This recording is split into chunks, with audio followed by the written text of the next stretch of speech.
15th month around? Yeah, 16th month. Yeah. Wow, that's so we're good. very excited. And we got a great panel for you today. I want to first say thank you to our sponsors. We have, I'll save it up. We are at the SF School of Digital Film, and I want to invite Jeremiah to say a few words about where you are. Good, Jeremiah? Where are you? Yeah. This is going to be a deep philosophical discussion about where you are. It's Heisenberg. You are here. You are here now.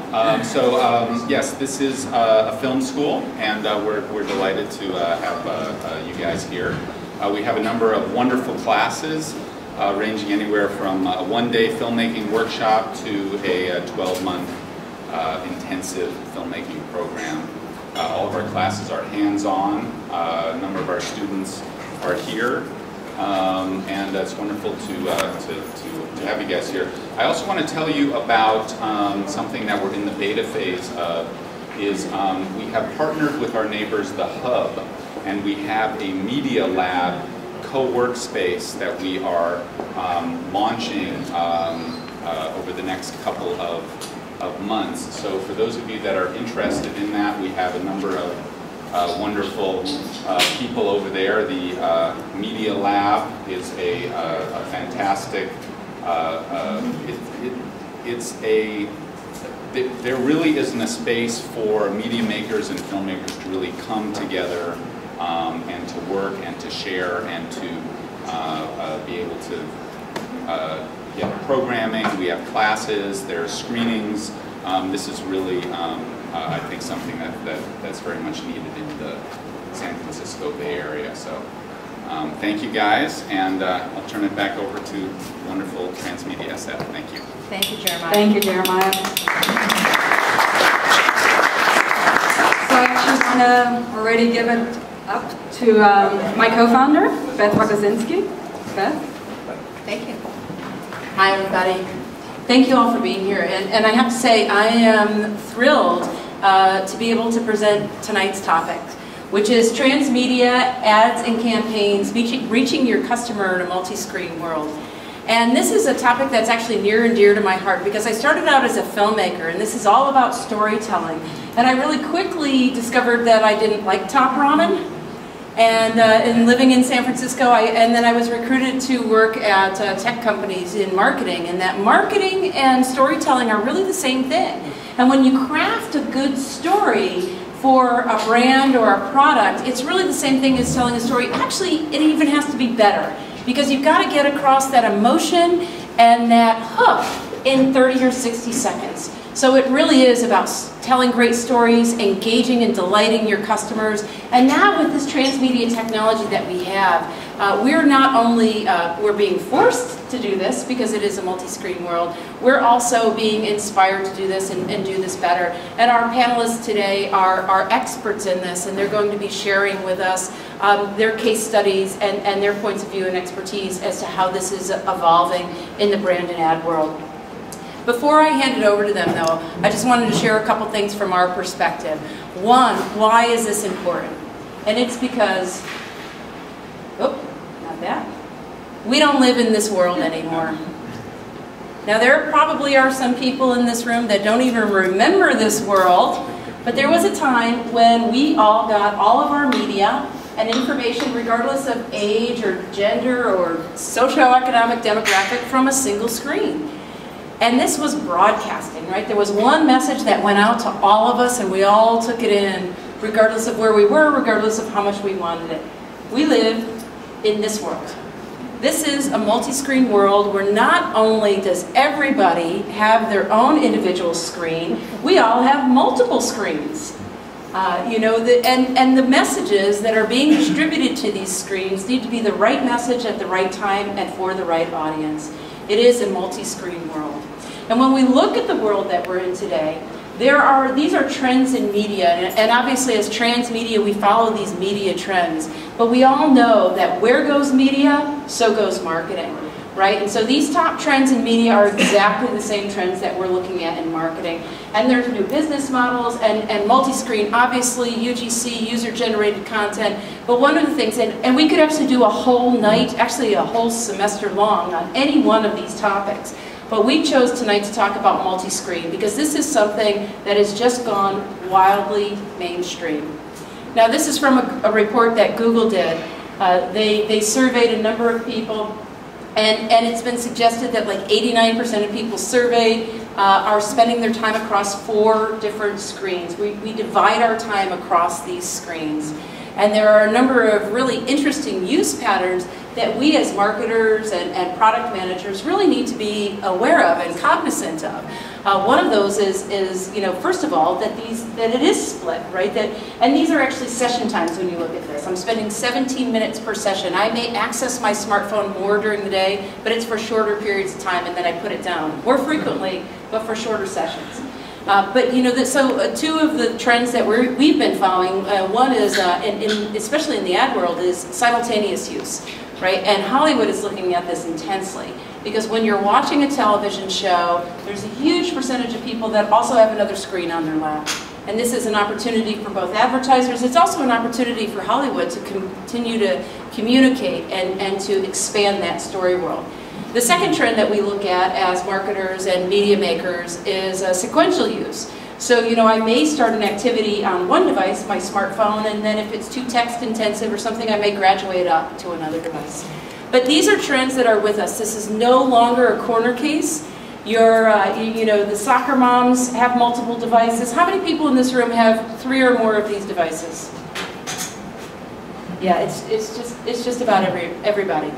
And it's spreading around the world, you know, in Nebraska and Idaho and anywhere you go in the US and in Europe, where they're even farther ahead of us for smartphones. You know, it's just profound. So before I turn it over, I just wanted to share really quickly 2 amazing campaigns that we've tracked and to look at the power of marketing and with Transmedia. And one is, skip past this because I think we all know this. Customers are multi-screen and always connected. But so one is this Coca-Cola campaign. And the interesting thing about this Coca-Cola campaign is that they started it in 2009. They've had multiple people involved in it, but they were constantly focusing on creating this Transmedia Bible. What is the story world that they're looking to roll out with Coca-Cola? They utilized user-generated content. They had video and text. Campaigns, but they also brought it into something that is very transmedia, and that's IRL, in real life. And how they did this was they actually automated the Coke machines themselves. They turned this ubiquitous symbol of their brand into something that could engage and delight. They created a social transmedia loop around this. They videotaped everybody interacting with these happiness machines. And then they fed it back out into this universe and story world. And it really just kind of spread like a virus. I'm going to show you a quick snip of one campaign. I'm going to talk really quickly about the others. But all of these, if you take a look at these, all of these have gone just massively viral. They had over 60 million people physically interact with the campaign, but the reach has been 10 times that and even greater. Coke, actually, they're a senior VP of sales and marketing there, credits this with at a time when high fructose corn syrup sugar water beverages were going down, with raising their sales by 4%, over 4%. So this is a profound campaign and a really excellent example of Transmedia.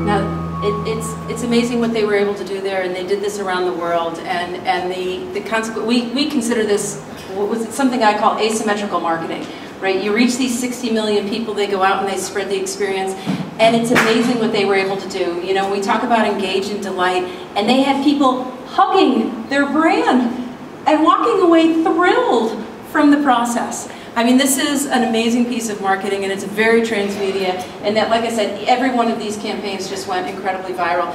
You know, around the world, they made it mimetic to the environment that they were in. In Italy, they would do community dinners. A truck would roll up, they would spread out this big pasta feast and bring the entire town, and it was amazing. In the Philippines, they had happiness trucks. In Buenos Aires, they had a doorway where the Coke machine actually opened up and became a gateway to Christmas, where there was snow in Buenos Aires in December, which is summer, of course. And so it was just this amazing thing. So take a look. I mean, there's some incredible campaigns out there. Before, one more thing I wanted to share. You know, I often get a lot of comments when I'm talking about transmedia and branding and transmedia and advertising. People say, well, you know, that's B2C, that's business to consumer. You know, you can do that with consumer marketing, and that works. But I think that today, in today's day and age, that we're in a world of, we've got to get rid of B2B and B2C. It's a P2P world. It's a people-to-people, person-to-person marketing and communication. And regardless of whether we're selling to somebody who is making a business decision for their corporation, or a mom or a kid that's making a decision with how they're going to spend their disposable income, it's got to be personal, and it's got to reach them where they're at. So one last video I want to share, and this is from Salesforce, and actually my co-founder Maya has been working on some of their transmedia campaigns with them.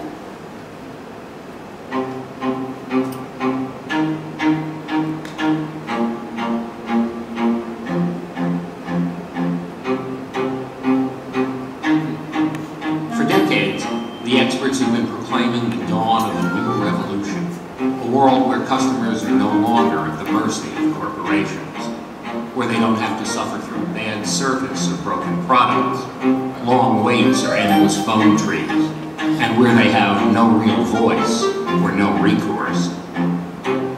Until now, it's been a hollow proclamation.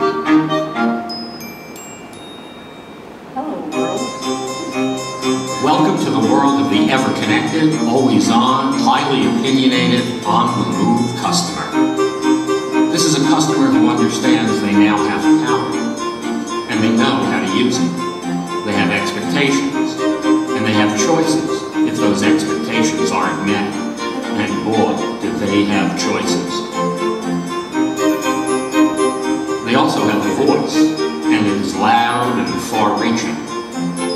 To earn their loyalty goes way beyond the loyalty program.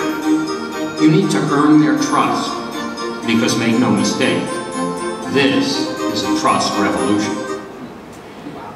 Now, I want to tell you all that this video in its entirety is about 4.5 minutes long. And, you know, I didn't want to take your time tonight, but I encourage you to take a look at it. This is a company that understands that customers have a choice.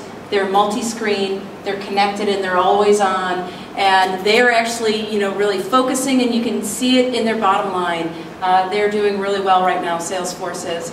And so these are the great examples for all of us of what transmedia and advertising and branding can do. And then add to that, we have tonight a panel of experts that are going to share with us their own great examples. Because as we move forward into this next revolution of transmedia and advertising, we're lucky enough to have some people that are really kind of leading the way with multi-screen campaigns, with user-generated engagement campaigns, with e-commerce and back-end campaigns. And so allow me to introduce these folks really quickly, and then I'm going to introduce them one by one as they come up and share with you their expertise. Bob Hullum is with AKQA. Bob is a seasoned digital advertising veteran. He's been in the business for a long while. And I actually have to let you all know, so Bob actually just launched a big project with Audi, and he was up until 6:30 this morning working on this. So we are so pleased that he's still sitting straight up. And and amazed that, you know, and this is actually what we do in Hollywood too. You burn the midnight oil until it gets done. So Bob is here with us. Seated next to him is Greg McAllister. Greg also has, you know, a ton of experience in the media and ad space. Greg's worked with AOL, worked at AdTech, a number of startups, and he's recently started about a year ago, a year and a half ago, started his own company, Pushpoint Mobile. And Pushpoint is actually a mobile communication platform that brings offers and brands to small and medium businesses, but also works with large businesses. So he's actually on the platform technology side, providing a transmedia platform for advertisers. Neil Chaudhary is the founder and chief creative officer and CEO, I think, too, of Propane Studio. Propane is actually a digital agency, and they focus on digital engagement and digital applications. And so Neil's got some incredible case stories that he's going to share, and actually he and Bob both share some clients that that'll be interesting to talk about in our panel discussion. Shane McLaughlin has a world of experience both in the media space. He's worked at Inc. magazine and spent a number of years at Nokia in the mobile world, and recently joined Walmart and their e-commerce.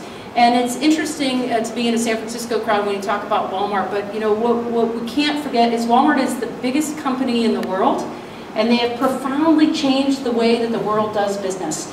You know, operations and just-in-time inventory and fulfillment, and all of these things have been changed because of Walmart. And so I'm really excited myself to hear what Walmart is doing in the transmedia and e-commerce space. So enough from me. I'm going to turn it over to Bob, and thank all of our guests for being here.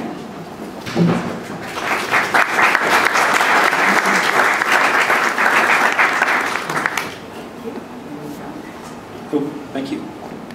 So yeah, I apologize for a little bit of the sketchiness, if I seem sketchy as I'm doing the presentation, but like Beth said, I was up this morning working on a big project I've been working on for the past 2 years, so I'm happy to kind of debut that with you guys tonight and give you some insights and detail.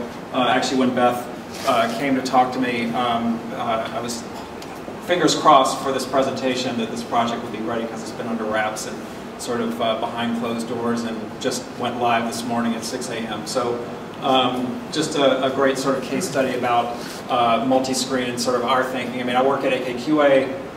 It's a global digital agency in multiple cities around the world. I've been there since it was a very small San Francisco ad agency back in the day, and eventually grew and merged with a bunch of digital agencies around the world. I've had the pleasure to work on Nike. Some of our clients are like Nike, Target, at Visa in the past, and just through the years as digital advertising has grown, it's just been cool to have more and more screens and things to play with, but being very appropriate with it. And I would just encourage people to look at, there's a lot of interesting multi-screen stories on akqa.com, just as a reference to sort of see some of these other stories. But just kind of going in quickly into what I want to talk about today, it's not a campaign, but basically I think there's certain things about clients that there's certain core components of their business that you realize that you know, we had an opportunity with Audi to sort of reinvent the biggest piece of marketing in their whole arsenal, and that's their website. And if you think about how people are using multi-screen devices, people are doing things, or accessing it from their phones. I mean, you could access this here, but I think the thing is that we wanted to kind of let that be at the core of what we're doing, because as we go forward and make even more campaigns, that they can actually come to life across multi-screen. So having this basis of a platform that we can do and actually help drive their business. Sort of the big things about it, you know, why is this so important for Audi or for any kind of auto manufacturer? Basically 68% of all US auto shoppers go to a manufacturer's website, and basically Audi's consumers are very tech savvy and tech focused, and like 85 to 90% of the customers visit AudiUSA.com. So it's a central, it's for Audi, it skews really high. It's a really important piece of communication. So we were basically given this opportunity from the CMO at the time, to create the R8 of automotive websites. And it was sort of like, okay, how do we break this down and think about that as a piece of, you know, sort of revisit that, and what does that mean to build an automotive site from scratch with basically, you know, innovative technology in the back end, as well as a great consumer experience no matter what screen they visited. So basically this being sort of this ultimate car shopping experience, one where there's like a cool brand experience through the design and how it reacts on different devices, but to be able to kind of take in and learn stuff about the brand, and as moving forward, it becomes a really cool storytelling platform and a way for them to present their products in an interesting way. And we do that through, and one of the core principles is responsive design. We redefine sort of a paradigm of search, a cinematic configurator, which you'll see in a second, and the ability to kind of, I think that's the thing when you show a lot of sexy cars and a lot of things, people want them. And in the whole past, I mean, I think the thing is understanding that in the past all this was very fragmented, and it's very fragmented for a lot of manufacturers where it's like, you got to go here, or there's a microsite here, or you got to go over here to search or do things like that. But really wanted to have everything available on multi-screens wherever people access it, and to have that ready for the future. So I'll just let this video kind of... The passion fueling the redesign of AudiUSA.com is simple. It was more than just a site redesign. It was a reimagining of what an automotive site can and should be. Engineered, much like we engineer our cars. Anything worthy of the four rings is purpose-built. This is the philosophy that gives rise to simplicity and intelligent design. Following these principles, the site is powerful in its clarity, connecting people with exactly what they're looking for, exactly when they want it. Audi owners, and by extension, potential Audi owners, thrive on technology. The responsive design of the site ensures amazing performance on any device, making Audi an industry leader by introducing this innovation on a site of such magnitude. To create an emotional connection with our cars, the experience allows people to build their ideal Audi and explore key features with unprecedented realism and scale. The goal was to recreate experiencing our cars in real life by uniting artistry and technology, creating one unique car from more than 55,000 images. Building on Google's search technology, we pioneered an approach to integrate search and actually improve navigation rather than compete with it, helping people discover our cars, find any car quickly, get answers, even locate a dealer. Our search innovations make it possible for people to actually see local dealers' inventory. Tens of thousands of vehicles nationwide, new and certified pre-owned. Buyers find the right car and connect to the right dealer in seconds. The brilliant simplicity of My Audi unifies and manages everything an owner would want to know about an Audi. Learn about the next oil change, or find 20-inch alloy wheels, or learn how to use Audi Connect voice control. It's quick, clean access to understanding, owning, and enjoying every Audi. Our dedication to simplicity, design, and performance comes before all else, on the road and the site. This is what gives us the courage to reimagine the possible. This is the new AudiUSA.com. This is truth in engineering.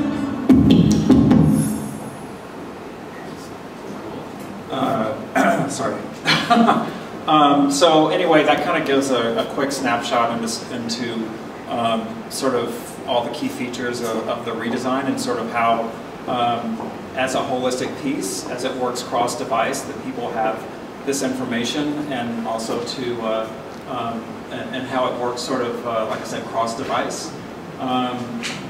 So, like I said, it was really important for our team, and I think it's sort of our background in advertising and marketing and execution, was to make sure that that experience is beautiful across all devices. And you know, it's a big storytelling element. I think it was a huge undertaking for the team to do a responsive site on this kind of scale, because it's, you know, I can't remember, it was like 9 browsers and however many different things you got to plan for, and plus it's, you know, we're a lot of this is rendering on tablet, and so using a lot of back-end technology to help that happen fast.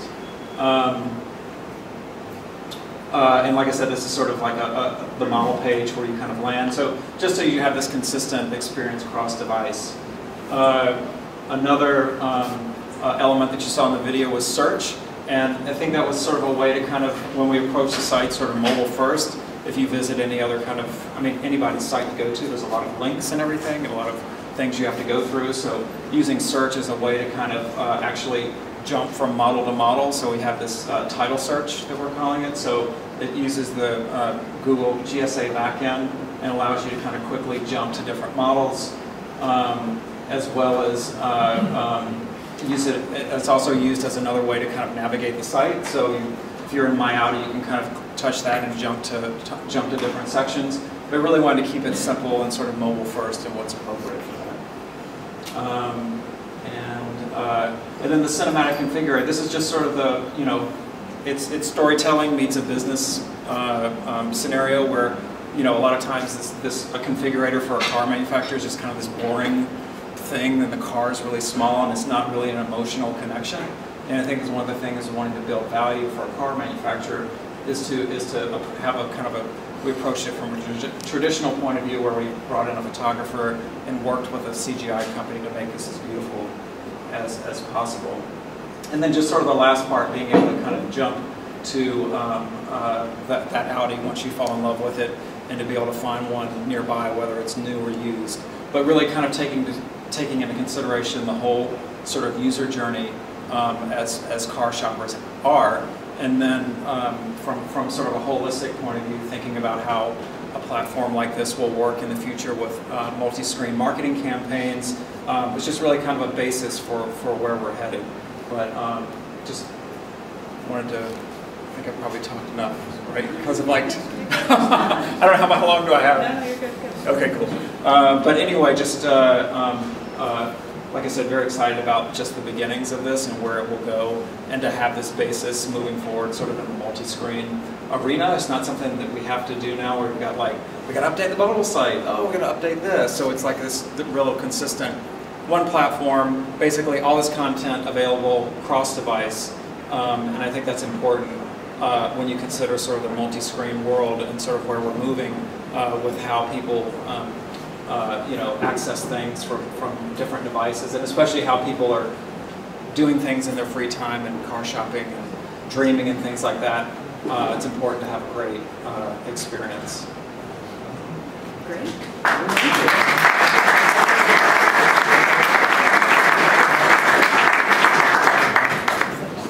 So we're going to actually have questions and a panel at the end, but does anybody have a question right now for Bob about what he was able to show us? No? Well, I actually do. Okay.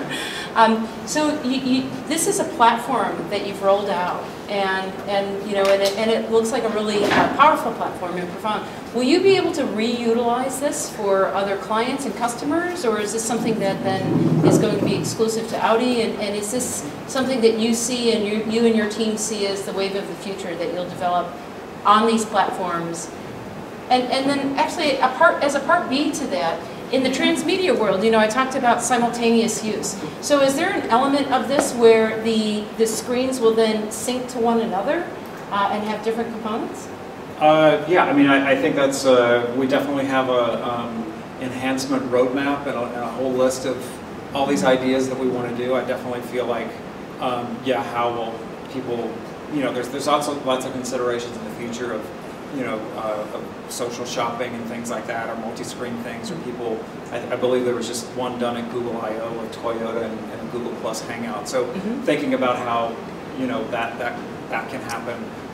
This was built, you know, exclusively for Audi, and as a, you know, it was actually a project that we used multiple AKQA offices to build, and something that was exclusive for them, and it would be more managed towards other markets for them versus for other clients.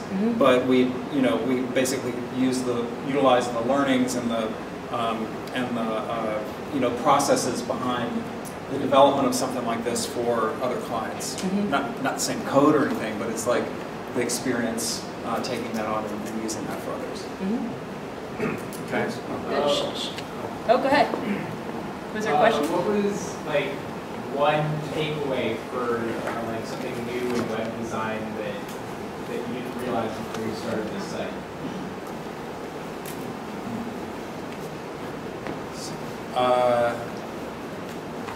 something that you'll be doing if you ever create a site again. You want to make sure that that element. Yeah, I would definitely say especially for something like this, on this kind of scale, that I think responsive is super important because of, like we said, it's the multi-screen world and people access things from different places, and it's just important, especially from a branding point of view, and taking that learnings of traditional thought of branding in these different areas and making sure it's consistent across everything. There's also some other technologies in there that I can't really talk about, but there are definitely some other learnings that I think are cool that we'll definitely be thinking of in the future. Great. Actually, Shane has a question, and then one more from John in the back. Since it's a panel, I figured. Yeah. Audi is one of those car brands that kind of speaks to a core demographic of people who love the brand, like BMW and Volkswagen. How did you kind of tailor the campaign to really connect with that core demographic and encourage them to be ambassadors and evangelize for it? Well, I think the thing was making sure, in a process like this, as they say, sort of working with the mothership, like working with Audi Germany. I mean, I think one of the things is like keep making sure it's true to the brand in itself, how it's designed, the voice of it, the execution of it, the simplicity of it, making sure that it represents, sort of a core set of values. And it was one of those things that anybody that came on and joined the team, they were given a set of guidelines, or this is the, for designers, this is how we, set of design guidelines, brand book, and I think that's really important, especially as you multi-screen and go into these different areas. Like I said, that's consistent. So. We take one more here. Is a larger advertising campaign driving a print or TV campaign driving people to your site? Are you so there will be they did do a TV spot around this that will be airing in about a week or two for Summer of Audi. It's actually featuring the website as part of the spot, but in the future, like this becoming a major part of their hub of marketing for all campaigns and through social and everything, sort of this being a hub for everything Audi, and sort of consolidating microsites and consolidating things, and then developing other what we call global templates, which are how we build the pages so they can work cross-device. So it's a utility that you're creating, from introduction of the model to actually purchase and test drive. It's really a platform. So basically, how do you utilize those elements? And we're also doing stuff for dealers and how all this can work into retail, and utilizing the same tools, the configurator, and all that stuff where it's branding and utility. Thank you. Yeah. Great. Well, thank you, and folks will have a chance to talk with Bob after the panel. Thanks, everyone.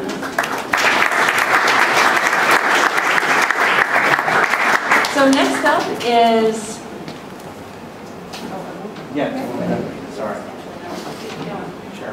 Greg McAllister, and let's get this going. Hi, everybody.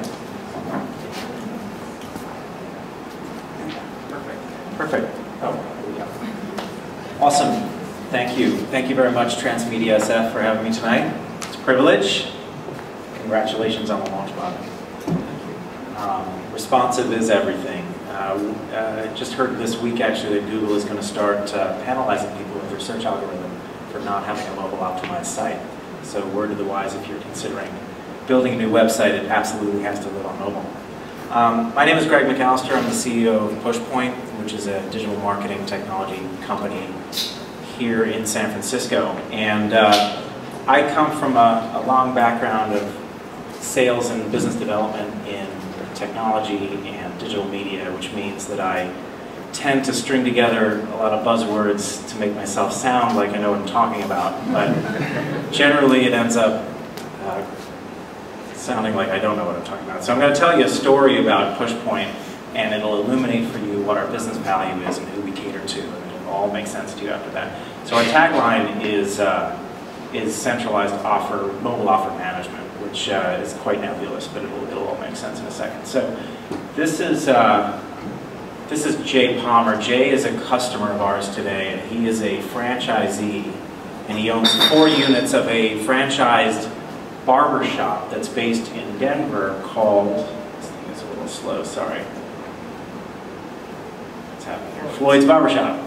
Floyd's has about 40 units nationally, and Jay owns 4 of them in Denver. And he's kind of a prototypical small business owner, and he's a customer of ours today. And so when we look at Jay and we look at the brands that he interacts with every day, in his case he's a franchisee, so the franchisor is one of the brands that he interacts with every day. His merchant bank is sort of a standard interaction also, as well as his point of sale provider. In this case it's Milano. So these are sort of the brands that he interacts with on a daily basis. Beyond them, the biggest glut of complexity that he deals with on a daily basis are his local marketing service providers. So when we look at this ecosystem, we thought, okay, there's a lot of opportunity to simplify and make Jay's life a lot easier by simplifying and aggregating all these service providers on the marketing side. On the other side of it, we look at Jay's typical customer, which is, in this case, Nick, who Nick is not showing up on this deck. So Nick is apparently doing a disappearing act, but Nick lives on his mobile device, and he is a student at Boulder, and he has an awesome haircut. I wish you guys could see it. It's much better than mine. And we talk about the screens and ultimately the media that he consumes on a daily basis, and what are the channels in which a marketer can reach Nick. It's obviously SMS, it's social. It's social, it's email, it's search, it's ad-supported content on the mobile device, and to a lesser degree, he also responds to some degree to direct mail. Now, if we take those 2 dynamics and we put them together, and we look at all the channels that Nick can be reached through and the way that Jay has to run his business, all of these things are effective. All this sort of complex ecosystem of marketing service providers that he can use to reach Nick through all of these mediums. Well, what we're focused on doing is eliminating a lot of that clutter and centralizing all of that through the technology relationships that the small business owner uses, preserving the ability for them to create this transmedia experience and effectively reach Nick on his mobile device through all of these ways that he responds to advertising, all of which produce a consistent post-click experience for the consumer. If we can get this thing to work, there we go. That's essentially a QR code on the phone that's scanned at checkout to create a closed-loop marketing system for the small retailer, which creates very simple metrics for them to see what's working, cross-channel, so they can see emails working better than SMS today, that's working better than search, and makes it very easy for us and for them to optimize the system. So that's why we came up with OfferHub. So OfferHub is essentially a system to create and distribute digital offers that are all integrated to a point of sale, so that it's a closed-loop marketing system, performance advertising from mobile to offline, right? And it's doing it in a way and for a constituent that's never seen these types of metrics before. The small business owner has never known how much it costs for him to drive foot traffic in the door from any medium, let alone mobile. And in mobile, we're kind of going back to print metrics, right? We don't have a way to track effectively offline conversion back to an online ad engagement, more so in small and medium business than anywhere else. So we built OfferHub to do exactly that. And so we've launched, and I've got sort of a totally awesome slide here that shows you how it works, which we can kind of go through, but it's also missing some pieces, oddly. Great. That's fantastic. Sorry guys, well, it is really awesome, trust me. And we started the company about 1.5 years ago, and we're here in San Francisco, and we launched in March inside Capital One's SmartPay app. So we're focused on tablet-based point of sale today, and primarily because it's the easiest mode in which we can get codes on a third-party device to be recognized at checkout. Tablet is an exploding market in the small business arena, and we're in an appropriate building for that because Square is actually in the same building as us here. But there's about 30 companies doing this today, and a lot of opportunity to shift the value proposition for those solutions from being a system that helps you take orders better to being a system that helps you grow your business. And we do that by being able to intelligently manage messaging to local consumers, transmedia, all of which can be tracked at checkout. And we do that today at small business, we'll do it tomorrow at national retail, where it's a lot more complex a consideration, but this is where it all starts. And so the ability to empower the small merchant to build, manage these offers themselves, very simple workflows, very simple metrics of what's performing well, allows them to tailor message, target very accurately, locally. In some cases, they can build a geofence that may be a few blocks from their store, all of which is tracked at checkout and further optimizes the campaign. So in a way, it's definitely not as, it doesn't have the sheen, it doesn't have the cachet that a branding campaign has. It's definitely more direct response, but in a very unique way, we're turning mobile into a direct response channel in a way that no one's done before. And just to mention another aspect, which we talked about Jay being a franchisee. Franchise Hub is another aspect of our solution which allows for management of a highly distributed marketing system. So franchise is this crazy, very unique dynamic that some of you may be familiar with, where you've got a big HQ that may be somewhere in the Midwest that's got a brand like Dairy Queen or Quiznos or Sport Clips, but ultimately the end user is a small business owner. So we cater to both interests in that case. So HQ wants to control what's done at the local level. They want to templatize what the small business owner can do so that they're not hurting cats. They can see global metrics of everything that's working, and they can ultimately push out best practices to the small business owner. And at the small business owner level, we're empowering them by allowing them to build these offers themselves, control the spend, and ultimately benefit in the transparency of having this large system. And so that's how we cater to a larger system with Franchise Hub. There are, as I mentioned, there are 30 companies that are doing tablet-based POS today, and all of them are clamoring for differentiation. Marketing is a really key piece to that. And as you have the advent of companies like Level Up and PayPal driving a lot of incentive around adoption of its mobile payment system here through offering free transaction costs, so no transaction costs on credit card transactions. Everything's moving to marketing data, so the monetization of the data itself will become the primary business model for anyone that's in the retail technology space. And so helping small businesses and large businesses intelligently make sense of that data, make that data actionable, is a huge leap forward in the way that technology can benefit businesses of all sizes. So that's my deal. Thank you very much for listening.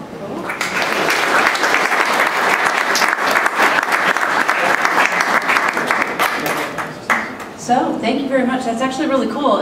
If you remember that little pyramid that I had up there, it was new business models, multi-screen, user-generated content, localization, and hyper-local and social. And Greg was actually hitting on two of those, right? The local, the social, and the new business models, right? So it's really interesting that these payment systems are going to an ad and big data model, right? And in entrepreneurial circles, the big joke is you go to the VCs now and you say, big data in the cloud, and you're able to get funded.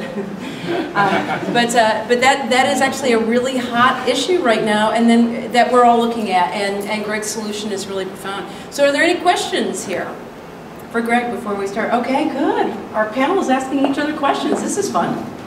I'm curious, are you able to, do you think you can scale your solution so that you can tap into innovates, merchant, POS, providers, or Square, to kind of mention you were talking about that? Sure. Thoughts on that? So, POS integrated marketing has historically been a very difficult thing to crack, primarily because the technology providers like a Micros or Aloha, they've never wanted to give access to that data. It's a very rich data set. Either they don't own it, the retailer owns it, or they don't want to give you access, or they don't have the ability to give you access because it's it's located locally at the store level and it's not easy to aggregate. That's all changing very quickly. Square is a very closed system where they're building everything themselves, from order management to loyalty, and they're not going to allow anyone else to access that data in a very Apple-like way.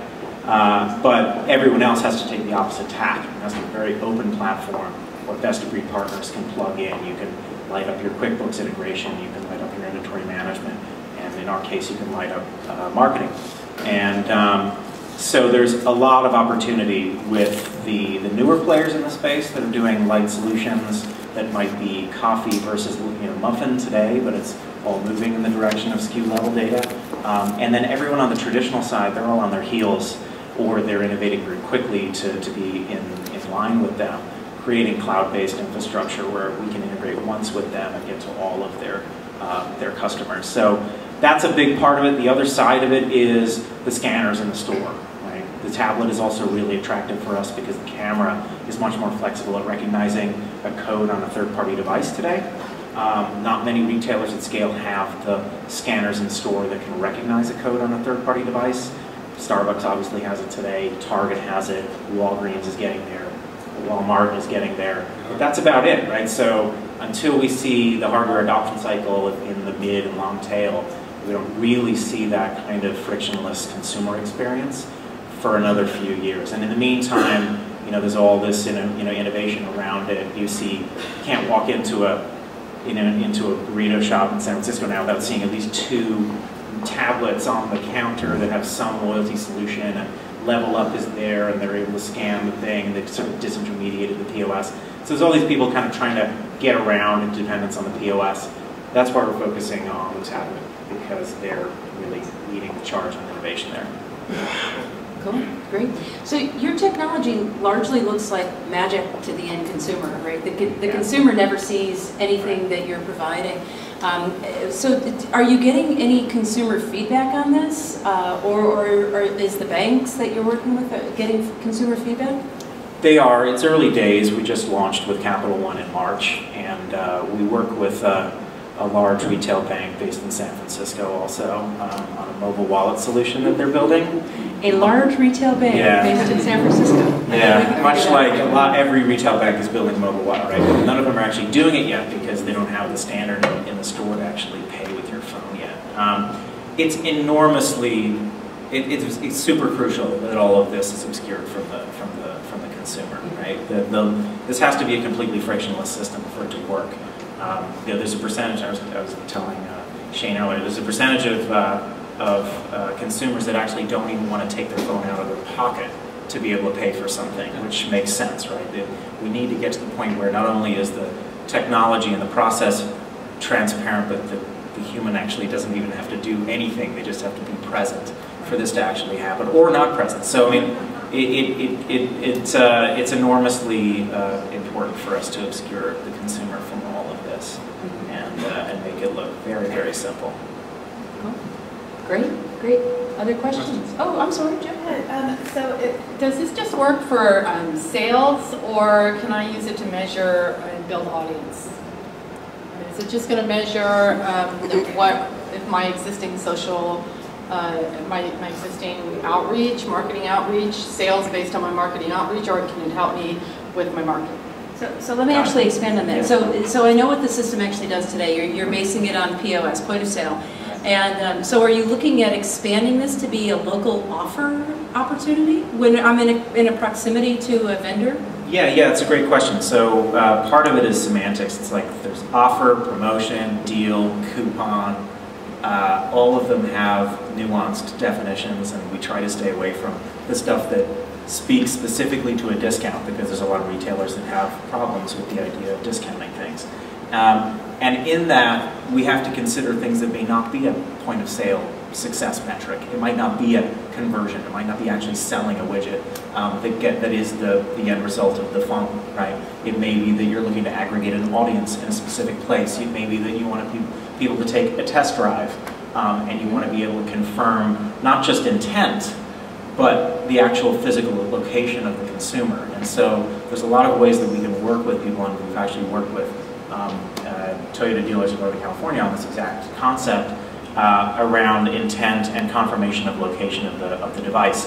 And so we incentivize the consumer to take an action on their phone when they get to the dealership, thereby confirming not only their interest in taking the test drive, which would be kind of analogous to going to the site and looking up the dealer locator. We can actually tell they got to the store or go to the dealer, which gets us a lot closer to the pseudoscience of an intent to convert, and that could be used for a lot of other things. And it doesn't have to be a physical location, and it doesn't have to be a conversion of POS. Cool. Sure. Well, very cool technology. Thank you so much, Greg, and we'll look forward to talking to you on the panel again.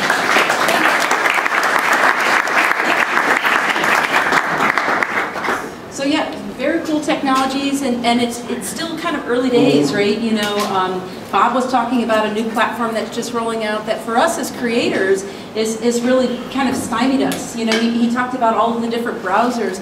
And you know, and as a developer, and I had been developing games on mobile devices, and you know, we used to be horrified at the number of mobile devices, and now with Android, you know, we're back in that same, we call it the balkanization of the mobile world, where you've got to develop and test for each one of those iterations of Android. So platforms like this are going to be profound, as are platforms like what Greg has developed with Pushpoint. So our next speaker tonight is Neil Chaudhary. I hope I'm saying it right. Neil actually is a designer and founder, Chief Creative Officer, CEO of Propane Studios. Propane is a digital agency here in San Francisco, and they focus largely on digital applications, audience engagement, and digital experience. And I'll let Neil tell you a little bit more about that. Great, thank you for that. 1 second.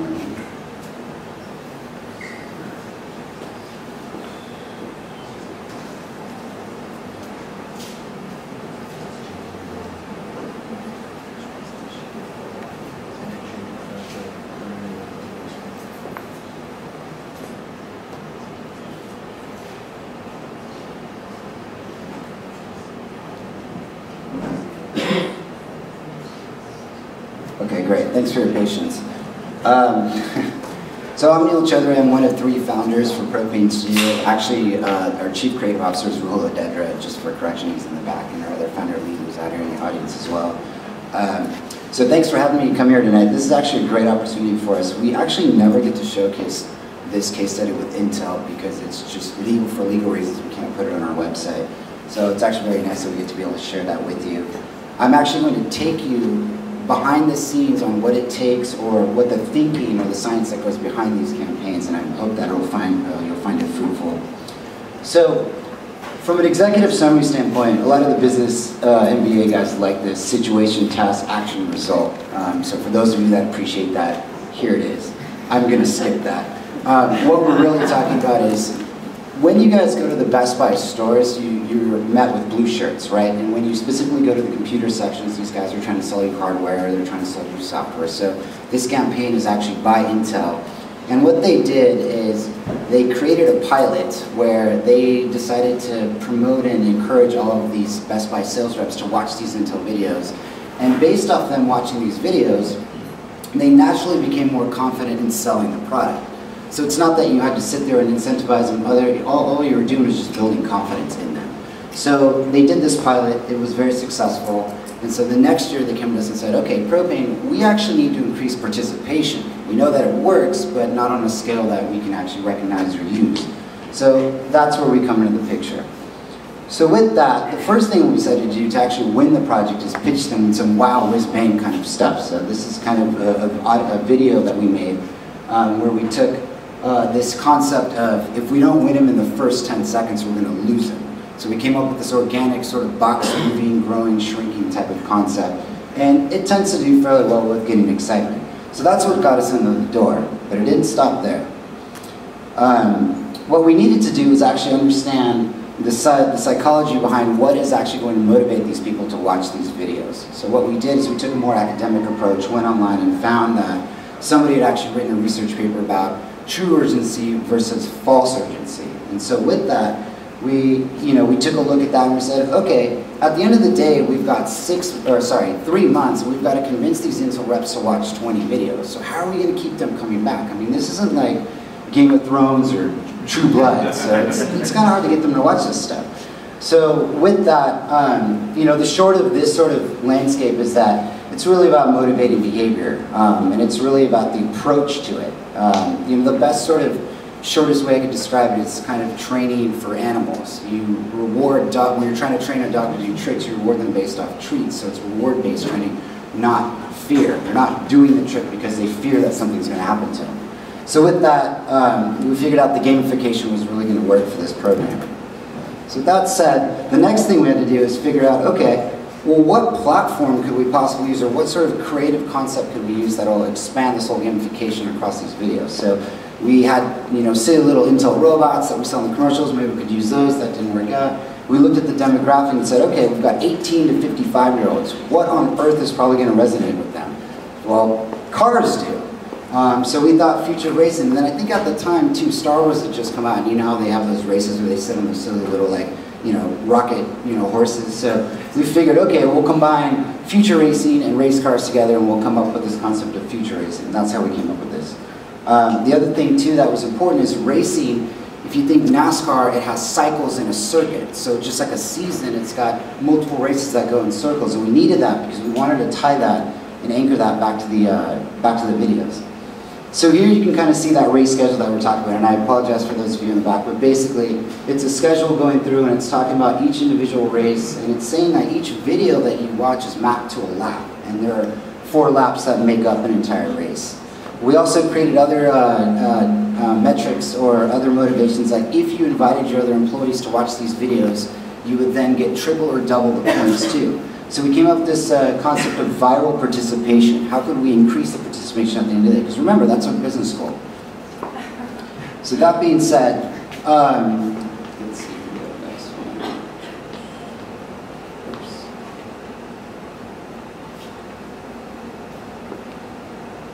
Yeah, see, I kind of lost trust with that little clicker, so decided to go on it.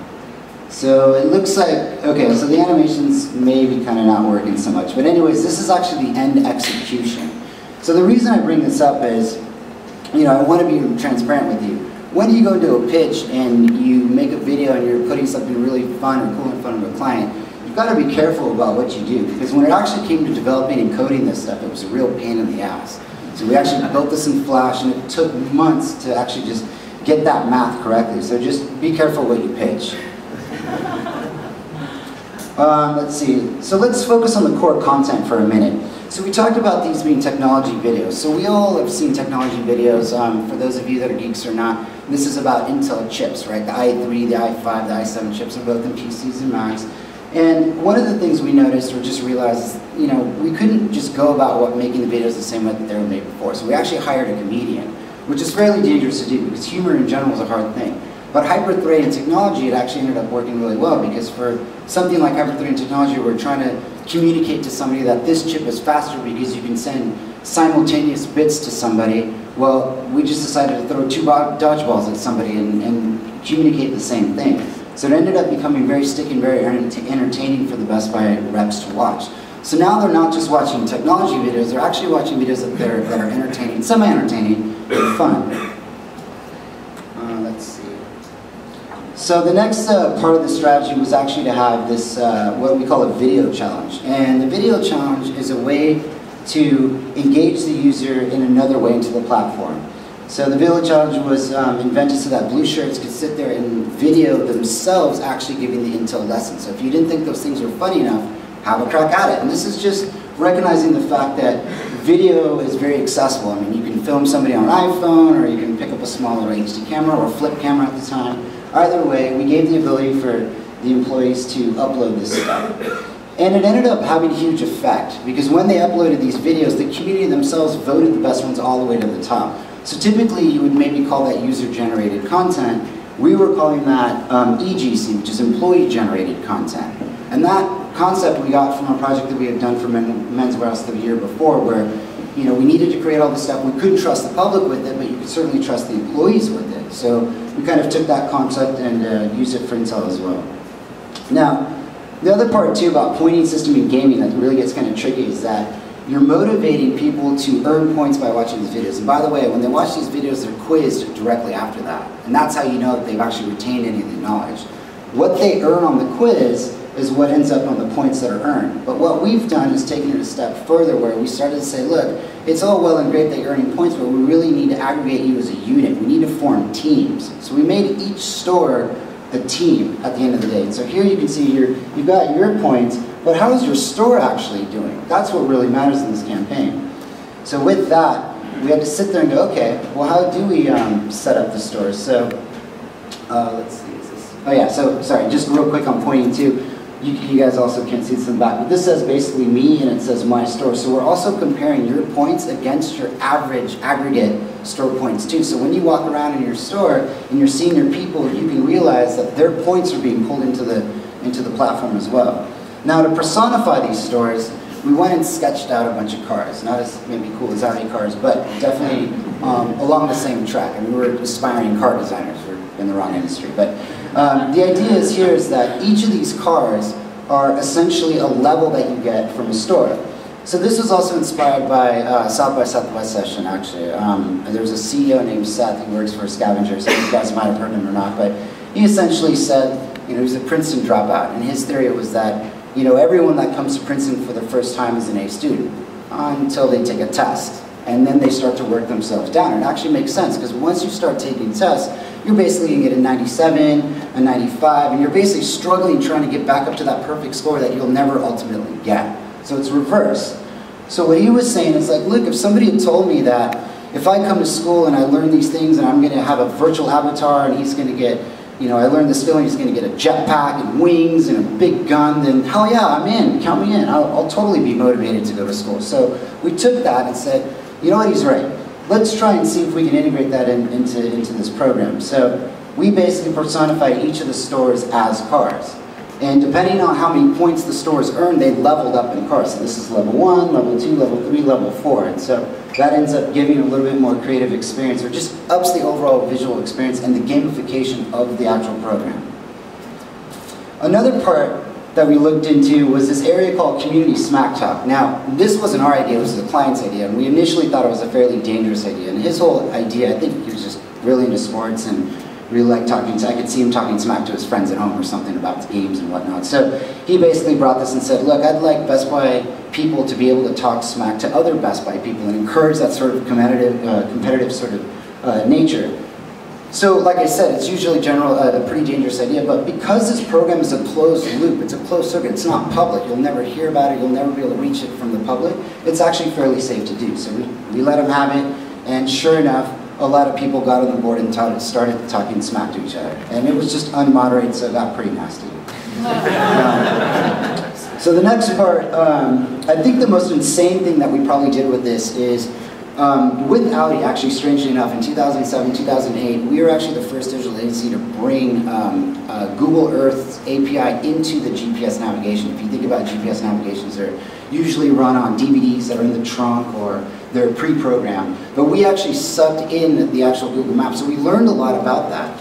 And we sat there and went, well, we need to regionally describe these analytics or performance, because this is all about participation. So how are we going to communicate this back to Intel marketing execs? So we sat there and took Google Earth, we put it in, and because all of this big data is being sucked in from all the quiz, all the points, all the stores, we basically represented it back through Google Earth and used Google Earth as an engine to report back the analytics. And you can basically click on region, click on state, click on city, all the way down to the store and the actual individual employee. So it gives a very almost bird-like view of the entire performance of the campaign. And that's important because one of the fun parts that we learned is that we get to send 3 mini cars out into the nation. And so these 3 mini cars gave us an opportunity to not only create the graphics for it, but also send a fleet out. So it makes the intangible tangible, or as you were calling it, what was it, IRL, the in real life? Yeah, so that's an in real life example. Bam. And so here's their cars.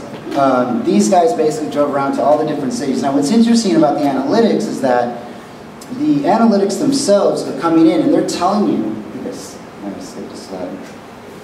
Yeah, so right here, sorry, I went to the other one. Oh well, it's okay. Point is that because the analytics are coming in, they're telling you which cities are performing the worst, right? So we've got 3 cars that we've got to send out into the nation, so we're obviously going to send them out to the worst performing stores.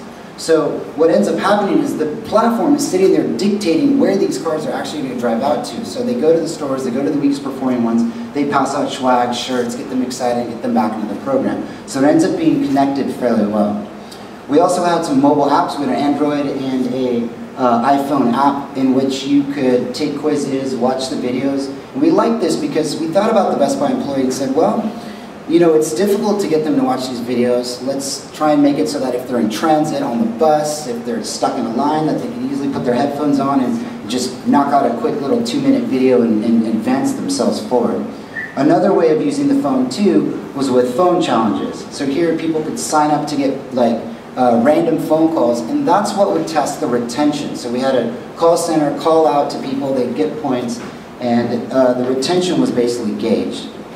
And you know, just to wrap this up, all in all, what were these guys working towards? The stores themselves, if you became the grand prize winner, you'd get a private concert from a celebrity just for that store, and you'd also be able to choose what elementary school or K through 12 school, I think, that you give $25,000 to. So keeping them focused on the grand prize, it wasn't in their face, but it was just sort of subtly just introduced through various stages in the experience.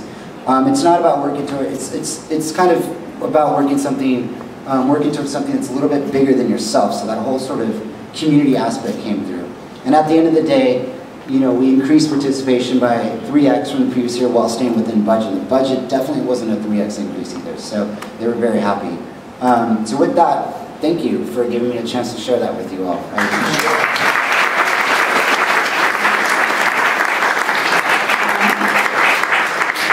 I think that is a very, very cool campaign. And you know, I love the use of game design technique, and both the game design technique where there was the gaming elements and the competition that was apparent, as well as the reverse game design technique where the cars actually went out to the worst performing stores to get them re-engaged. And when we do game design, we actually think about, you know, when people aren't coming back, how do you get them back again? Right? How do you get them back without being obtuse and in their face about it, right? And you've got to reward them. You don't want to reward bad behavior, but you've got to get them back for these retention cycles that we're always concerned about in games. So questions, Jennifer, again. Yeah, so was the whole campaign about getting people to watch these videos? It was. Well, it seems like the videos were almost like a colonoscopy or something. I mean, were they so hard to watch that you had to build this whole entire infrastructure around getting people to watch them? Well, I mean, would you like to watch 20 videos around an Intel chip? I mean, you're kind of done after the first 2. I'm just wondering about the... Okay, so Neil's next project is going to be getting people to watch their colonoscopies. And so we look forward to seeing that. And Chelsea. Yes. So you guys pretty much just you pretty much just gambled the whole house on car racing, but what if there were a few employees that didn't like that? Did you guys do some user tests before, some research to see if they were all or mostly? No, that's a very fair question. That's a good question. We did actually have quite a few campaigns lined up, and we did, you know, introduce them to the client. The client did have conversations with a few key people that they trusted, actually the GMs of the stores, because the GMs are really the ones that know the culture the best. So that was the extent of it, but it was done. It wasn't full-on research, only because there was a time sort of restraints and there was a lot of work that needed to get done. Okay, follow on from Chelsea. And so could you check how many employees actually participated and stuck through the whole process? Yeah, we do know that number, but we're not really allowed to share that. Neil actually wasn't supposed to be sharing this, so don't tell anyone that you've seen this. I was actually just going to ask you about that camera. So. Yeah, and actually, you know, I'm hoping that all of our presenters might be able to share their slides so that you can see them yourselves in a slide share, because there's such incredible and valuable information here. And let me ask one Except final question. probably mine. Yeah. I can give you guys a dumbed down one though. I'll give you a smaller one. That sounds good. So did you actually consider game design when you were putting this together? Absolutely. Yeah, we definitely looked at games. I play games myself, as do the other people on the team. So we definitely looked at that from inspiration. Yeah. Yeah, cool. All right, well, thank you, and we'll have an opportunity to ask Neil some more questions in the panel. Thank you. And so next.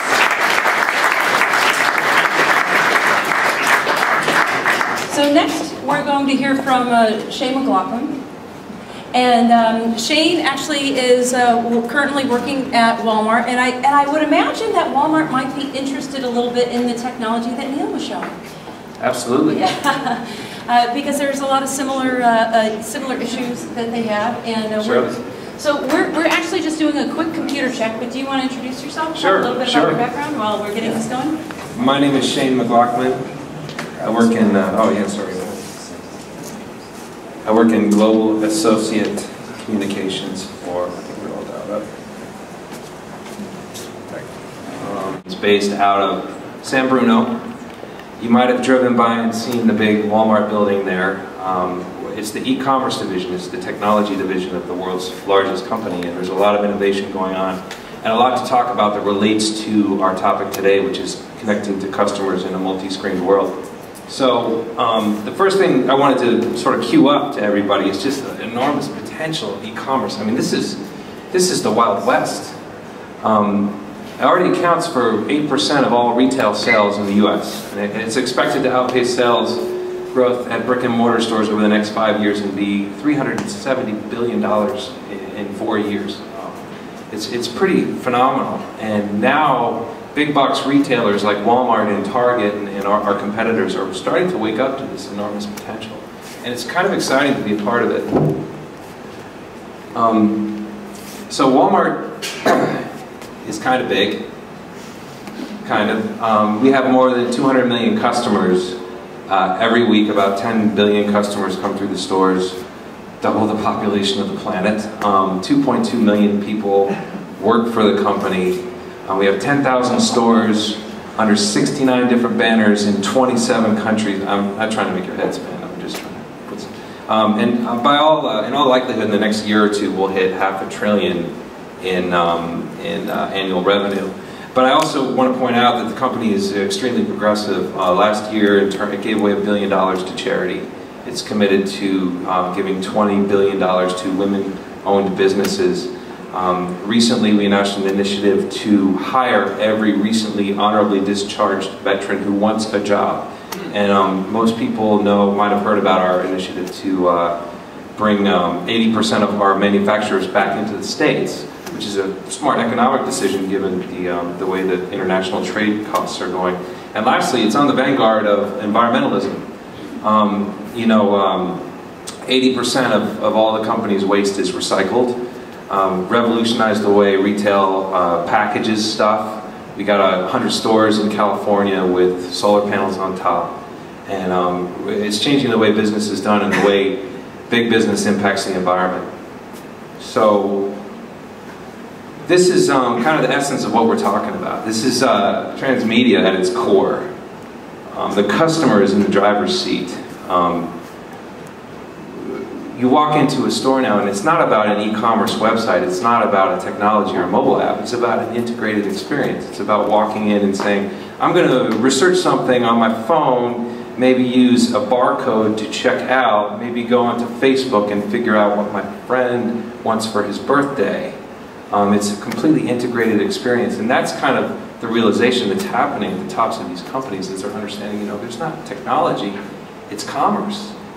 So this takes me into sort of the core opportunity that we have in San Bruno and in Walmart in general. It's this incredible opportunity to do something no one else can do, bringing together online, mobile, and social with 10,000 stores to create a seamless experience that lets customers shop anytime, any place, anywhere, and have access to a vast assortment that is far greater than any 30-acre Walmart supercenter. To be able to really buy any product at any time and help millions of people save money and live better, which is the very simple mantra of the company.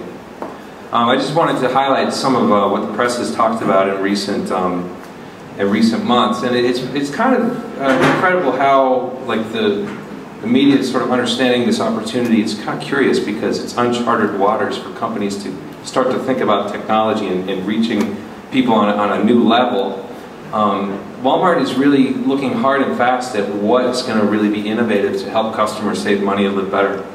And you know, recently optimized our site, overhauled the search, bought a bunch of companies with really smart talent and technologies, and getting out of the way to let them do their thing to help bring this new sort of e-commerce to market. And the one thing that I think, I only meant to actually have one clip slide, so I didn't mean to do this. But the one Financial Times piece, I think, kind of speaks volumes to the opportunity the company has, because developers are coming with the opportunity to work with big data in a new way, because no one has more data than this company. And we don't have free daycare or shuttles or free food. There's a pool table on the 5th floor, and that's pretty much it. And if you go to the home office, the whole company has been built on this principle of everyday low cost, which means they don't spend, every time I get on a plane, I climb into the middle seat, and I hate every moment of that. And even in the home office, it's a converted warehouse where there are no windows.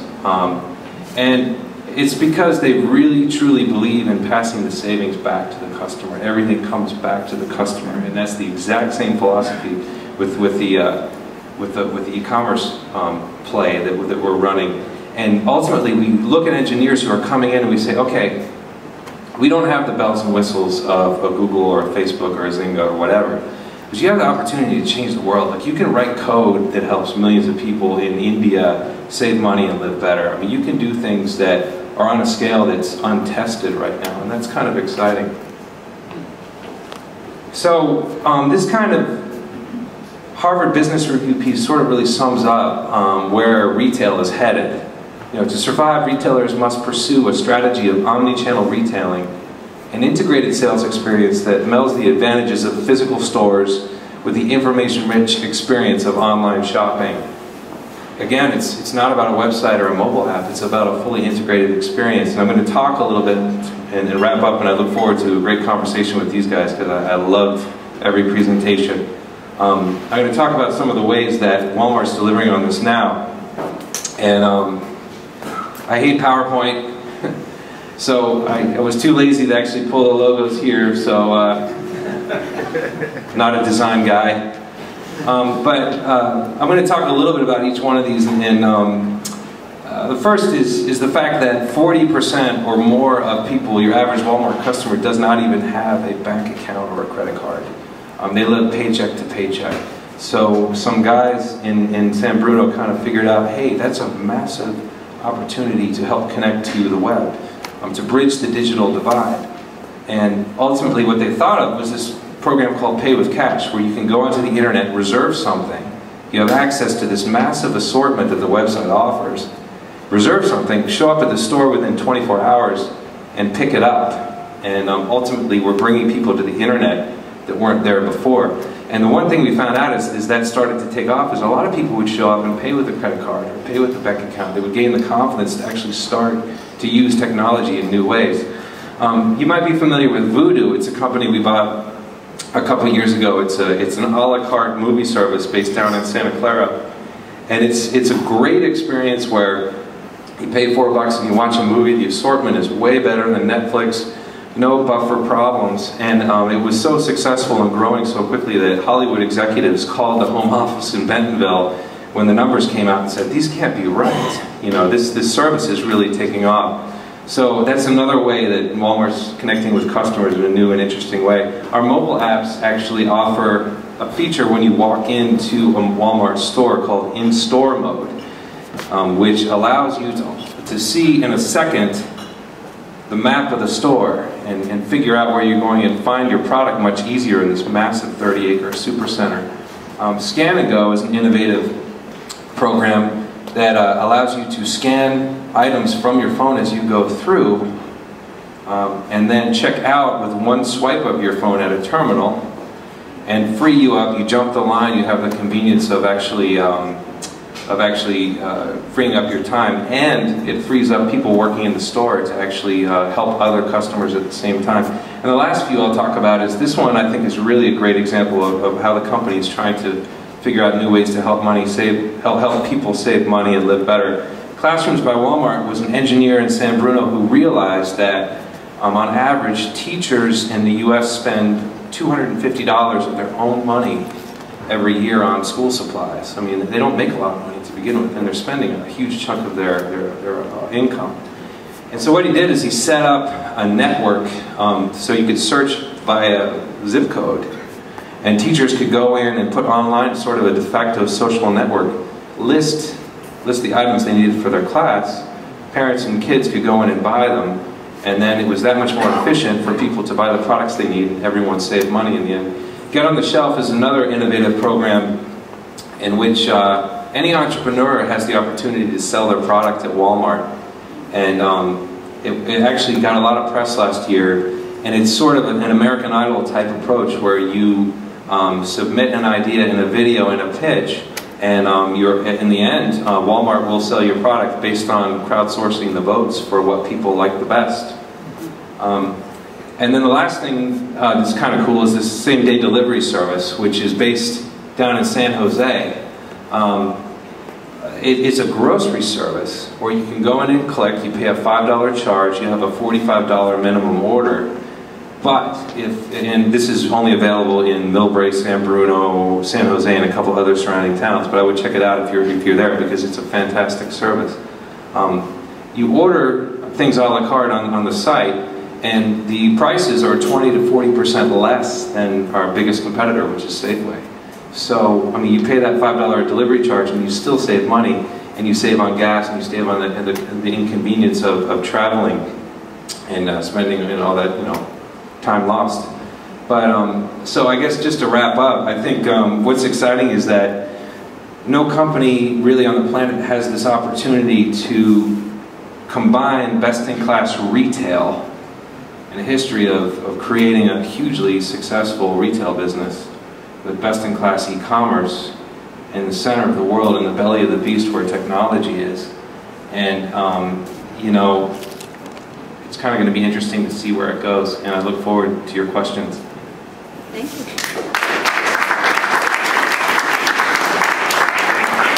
Go ahead. I see some questions, Henry, right? So we've got questions already. Let's see.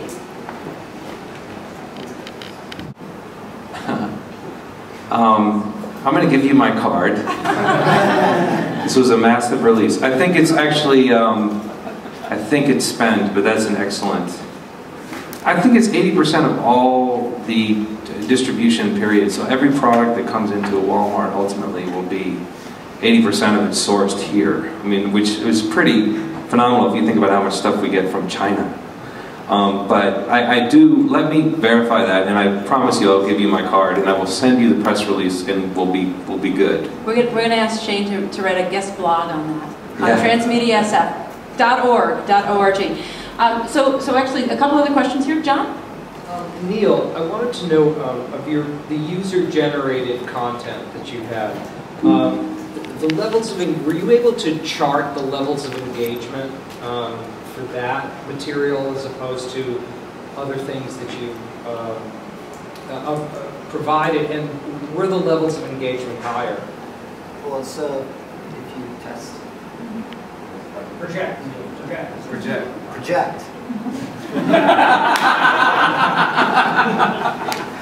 Flame on. Okay. Well, you can hear me anyways, right? So, I think from a user standpoint, if you're talking about specifically for the user, or what we're calling EGC, the employee-generated content, the way our custom-built platforms work is that the videos are submitted in, and the application is counting them. Now, you also know how many employees are actually in each individual Best Buy store. So if 4 people upload a video, you can then say 4 people out of 25 or whatever happens to be for that particular department, that's your engagement number. So the thing with the platform is that the general managers do input what the total potential is, and so the platform does have a way of pulling that number, but it wasn't one that was reported out, but it was collected and pulled in, definitely. It's kind of like when you think about websites and servers, the servers are actually storing a ton of data, but it's up to the business to actually extract it if they want it. In that particular case, they weren't interested in that number as much, but I can see why you asked. And you had a second part to the question, or no? No? Okay. All right, so here we go, Quan. This question is for Bob and Neil. I was highly impressed by your execution and your ideas on your campaign. And I was just wondering, how big was your pitch team? How long did you have? And how close was the end result of your products when you originally pitched? Well, the size of the team was initially a smaller group to kind of, consolidate the ideas, and then a larger team sort of, we had blew all that out. But for what I showed in the video and the presentation, if you look at the vision video that we created, we did a prototype, video prototype, moving prototype that was shown that it's very close to where it was. And we were luckily, when you have a great client, you're able to kind of keep things. So I think it just depends on the client and the project. I think for the pitch team it was 3 people, and then the entire team it took to build the entire campaign, which I think ran, I want to say 7 or 8 months, wasn't really more than about 8 core people. Yeah, I think that sounds about right. Oh, yeah. I mean, at one point the project was over like 115 people. So. Wow. That's amazing. Yeah. So I want to ask a question actually to all of our panelists, and then we're going to go back out to our audience. So, and I'm going to start with Shane, because Walmart talks a lot about the Walmart mom as being the profile target customer. And I'm wondering, at what level do you do a deep psychographic profiling of these customers? And Neil was asked this a little bit about, do these customers, are they really into car racing? And so talk to us about your psychographic profiling process, and then how that influences the technology and the design even around that technology. Yeah, well, they certainly do. The Walmart mom is definitely one of the most powerful demographics in the U.S., and there's a lot of investment that goes into understanding how they market to them. And a good transmedia example of that is the recent local basket challenge spots that they've run. You might have seen them all around, and they have these wacky guys that go in and they kind of goof around with moms throughout the store, and they do this big comparison at the end where this is what you would have paid at Kroger, and this is what you're paying at Walmart. And it's a really pretty powerful way to show the everyday low price model that they have at work. And so that's one creative example, and they're very aware of looking at other ways that they do that too. And I would say in the social space, like that's where we're just getting our feet wet, because Twitter, Facebook, Pinterest, you have mountains of data that really no one has quite figured out how to make sense of. And I realize I'm not truly answering your question effectively, but there's a lot of work going in to understand, especially how those Walmart moms, as they go on Pinterest and they put products online and they share stuff, how they can really understand how to engage them and deliver them the best customer experience possible, especially through e-commerce. So I mean, I think the next 5 years alone, with the social revolution and the work being done, it's going to significantly change the way people are marketed to and the way they buy stuff. Great. Yeah, we know so much more about our consumers these days. Neil, what about you? Do you begin with a psychographic profiling process? We do. We do psychographics, demographics, sociographics. For us, I think the transparent sort of answer is that we really have been focusing on the digital woman, and it's lately been sort of the digital mother actually too, just with the advent of having Kaiser for the last 4 years. And what it's done is, every client that we get, I think we tend to navigate towards clients where we understand the persona. So the transparent answer is, every client we've gotten in the last 10 years has gotten us closer and closer to understanding that audience or that particular profile. And so for us, we're really trying to do some internal work as to what does that digital mom look like? And we've got 4 personas right now for her. And she differs. She has different habits. She's either divorced or she's got kids. It just depends. So to answer your question, we are amassing as much information as we can. We're protecting it as proprietary information and using that as information or an advantage in turn trying to close a new client or a new piece of work with the existing clients. It's interesting with psychographic profiling, we often create these Venn diagrams, right, when there are numerous personas in there. And what is it that the divorced mom and the single mom and the married mom actually all have in common? Then we build for them. And Greg, your business is a little bit chicken and egg, right? You're also building and collecting all this demographic and psychographic information as people are making these purchasing decisions. But do you pre-seed that, seeding it with some ideology about who these people are? So the simple answer is not yet. Mobile, as nascent as it is, with the amount of data that is possible to collect on mobile today, which is pretty limited, right? You can't cookie someone on a mobile device today. It's quite dangerous to get into the business of fingerprinting devices or using local storage from HTML5 on the browser. There are ways that people are doing it today, but all of them are a little controversial and a little risky. So it's difficult to aggregate audience on a more permanent basis, and it's difficult to overlay much more than location today on what we do for a retailer at a local level. Not to mention, once you start overlaying anything beyond location, you want to add 18 to 35, or they like soccer, you have the same audience buying conundrum you have in a lot of mediums, and as you get down to one user in any one market, because you're trying to do it. That's too narrow to cast, huh? Yeah, just a little too narrow. And it's the fact that we're trying to combine the relevancy of the geofence that may be blocks or miles from a location based on what the average transaction size is, and thereby the value of the discount.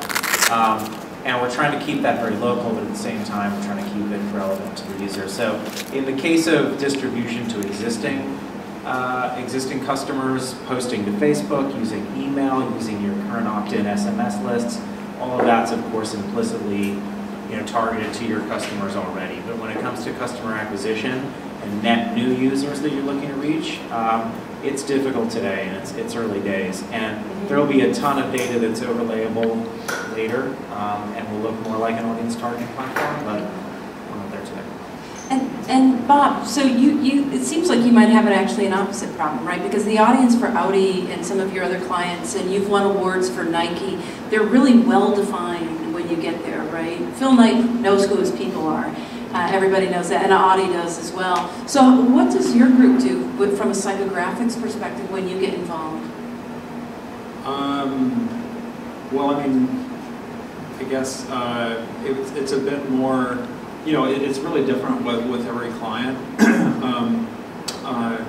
As far as, working with the, data analytics team, working with, our strategy team to sort of figure out, who, for the specific campaigns, who we're trying to reach, who we're trying to target, and sort of combining that with data analytics and sort of,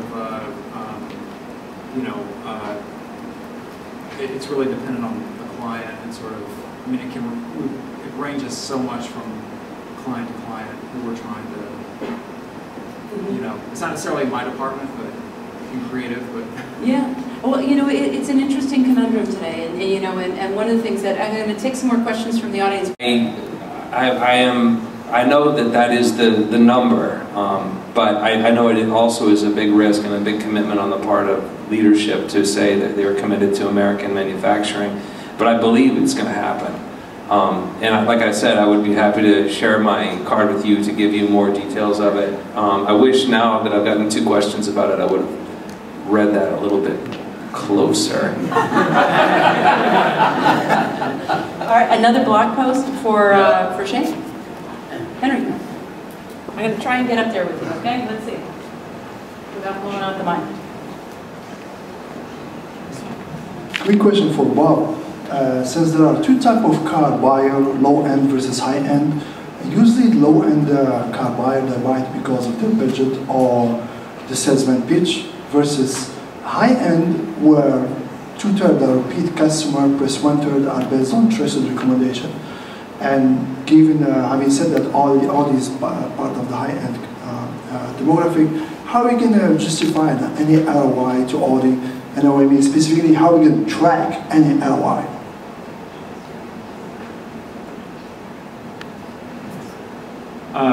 For the psychographics and stuff, sort of messaging that's specific for different types of people, like what resonates for them, at least in the online marketing space.